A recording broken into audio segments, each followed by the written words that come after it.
Okay then, so hi there, welcome to Marvel Balls TV. And I know this is about a week late, but I want to do a roundup of the transfer window as it stood this time last week. Um, so I want to go through each signing that we did and rank them out of 10 in terms of basically what we needed, in terms of the quality of the player, and also I'm going to rank the window overall.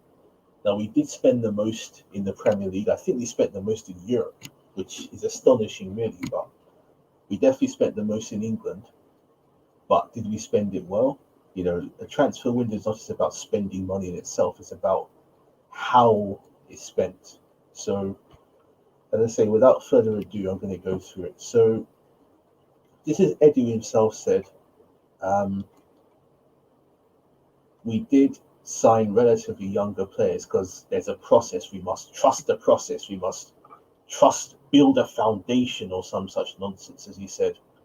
So Ben White, let's start with him, as he's the first on the list there. Ben White for me, I think he's okay. He had a really one of the worst debuts I can recall of any Arsenal player, especially for a big money signing. Um, the worst was probably Petr Cech, but to be fair, he did recover and he won the Golden Glove that season. That was 15-16. So, you know, whether what's his name can do similar Ben White, but I still think he's a decent enough defender. Did we need a central defender? People saying, oh, David Luiz left, but we got Gabriel. I don't rate Pablo Mari. I was on the fence before the Brentford and Chelsea games, but for me, he's dead food. He's done. Holding, I don't rate, but he's still on the books. Chambers, for me, I think his performances this season will put him in the dead food category. When I liked him before, but now I think he's been at the club for what, since 2014, and what's he really done if you think about it? Um, that's what, 7 years he's been at the club. That's a long time. He's about what, 27 now or something. So you know, um, technically Mavropanos is still on the books, even though he's gone out on loan. So we still got, technically Saliba's on the books, though he's obviously not played a competitive game for us in what, 2 years. So do we need a central defender? I don't think it was a high priority. So after rate him probably a 6 out of 10 signing. Odegaard, I thought he was all right when he was on loan with us. He had some very good games. He had a few so-so games, but I think he did contribute. Um, so yeah, I can understand the club doing that. It's low risk.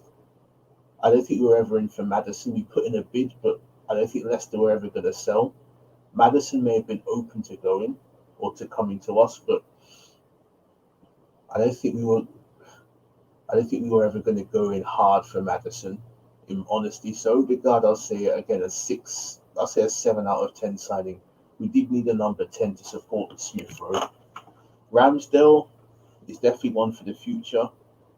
I have the suspicion this will turn out similar to how Leno and Petr Cech did, because we signed Leno in 2018 as an eventual replacement for Petr Cech, and I think Petr Cech got injured, and Leno basically played that 18-19 rest of the 8, at least in the league. I think in the Europa League, Petr Cech actually played until the final. And I remember there was all this brouhaha of, Petr Cech's going to play against Chelsea, he's going to throw the final, and all this nonsense. And even though we got slapped up by Chelsea, Petr Cech was still one of our better players. So, I don't know, but I have a suspicion this is how it will turn out. So, again, was a goalkeeper a necessity? If we needed the backup, to what's his name, Leno, then we could have done what Chelsea done with Caballero. I think Liverpool got Adrian. Didn't United a few years ago have Romero? So someone who's older, not so much in their prime, but someone who still has experience who can be called up upon, maybe. But I don't think that's what we wanted. I think we did want a long-term replacement for Leno. So again, was it a priority? Probably not. So I'll say a 5 out of 10. Takahiro Tomiyasu. Um, I don't know much about him, to be honest, but they say centre back. Again, did we need a centre back? So I'm questioning. I don't know much about the player's quality, but do we need a right back? We've got Cedric. I know Bering's gone on loan, but we've got Cedric, Maitland-Niles, Chambers can play there.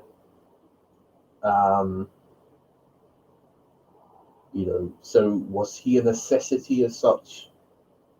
I don't know. So I'll say a 5 out of 10. Lokonga, I think we did need a backup in midfield. And from what I've seen of him thus far, he looks pretty good. He looks at the profile of midfielder I think we need, and I think you have to have in the modern Premier League someone who's energetic, who can carry the ball. Essentially, he's kind of like a younger Thomas Partey, in that they have very similar skill sets. He's physically strong, his short range passing is good. So for me, I'll say an 8 out of 10. Tavares, from what I've seen of him thus far, he looks all right. He was okay in pre-season in the 3 games. I know he's not started really, but he's looked okay. I think we did need a backup left back, so I'll say probably a 7. And he's young, so yeah, I think that's a good signing in terms of the profile. So yeah, I think that's all the signings we made. These ones you see here, well, Balogun. I don't know why they got Balogun there, because he was in the first team last season.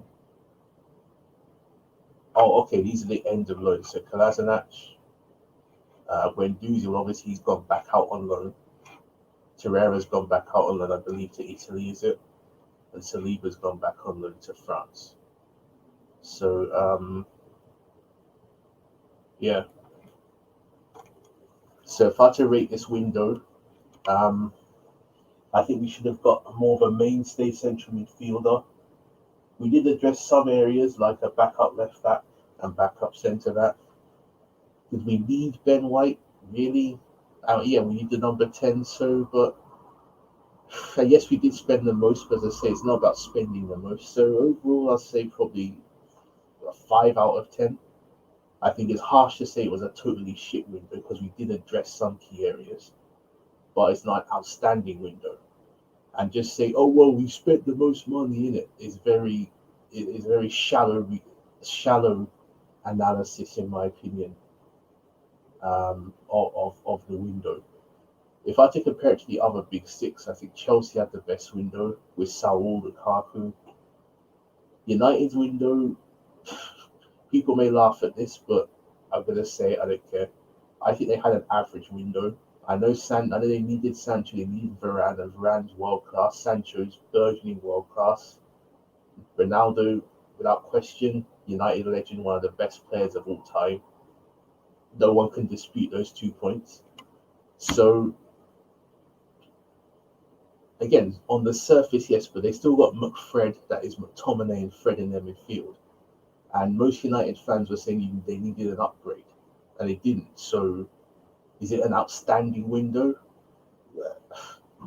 Yeah, I'll say probably 6 out of 10 for them. City, they needed a striker. They didn't get one. Harry Kane decided to stay at Tottenham. But I think they can get by without a striker. They should be able to have enough goals spread around through Sterling and Jesus, and Mahrez.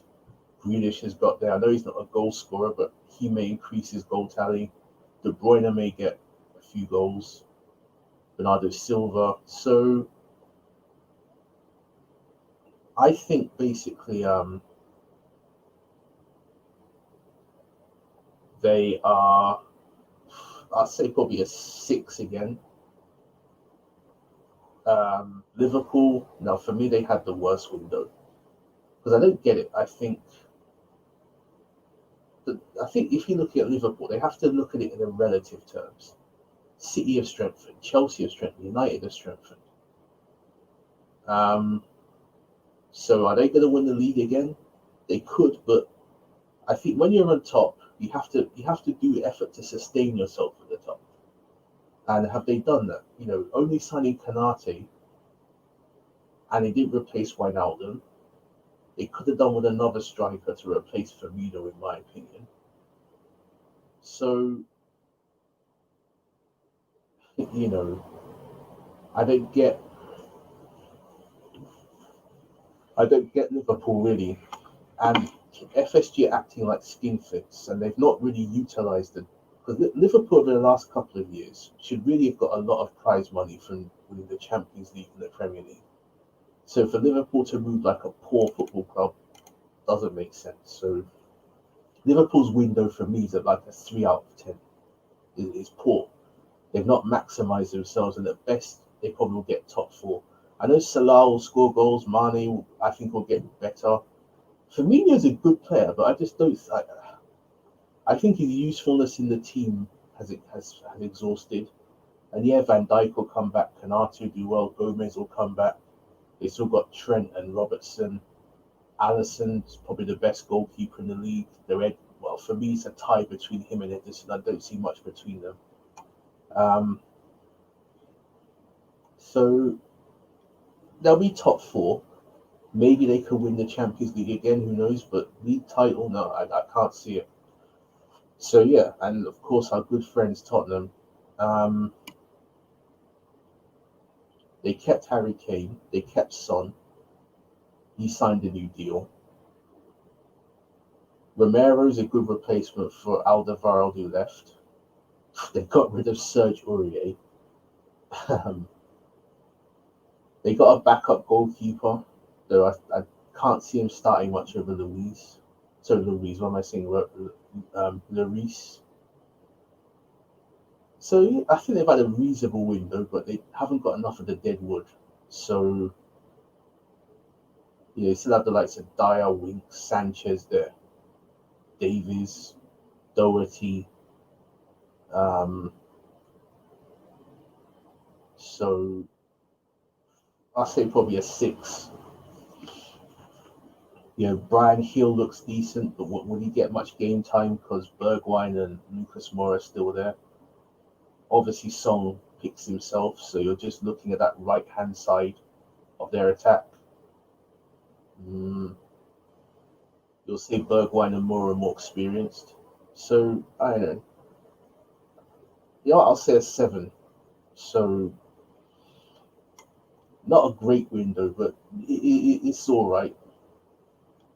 So yeah, I know this is a week too late, but it's just my thoughts on our transfer window. So yeah, thanks a lot for listening.